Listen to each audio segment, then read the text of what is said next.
Let's take a look at this problem.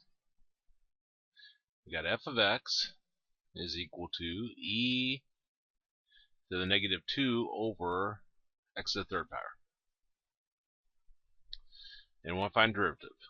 Well, the derivative of e to the power is e to the power, so that doesn't change. And then you multiply it times the derivative of the power, times the derivative of negative 2 over x to the third. That's the chain rule applied to exponential functions. So we got e to the negative 2 over x to the third times, and it's probably easiest to rewrite that before I take the derivative. So this becomes negative 2x to the negative 3 power.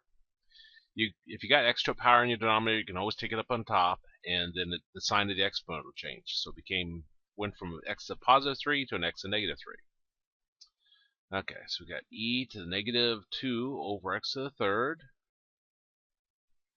times negative 2 stays out in front. Extra power. Take your power, put it out in front, lower your power by 1. So this gives us e to the negative 2 over x to the third times negative 2 times negative 3 is positive 6, x to the negative 4. And we want to create a fraction out of this. So the x to the negative 4 go down to the denominator, becomes x to the positive 4. We leave the 6 up on top, and I'll put it out in front. And we got 6e to the negative 2 over x to the third. I said that we don't want any negative exponents. So you said, no, well, this is a negative exponent.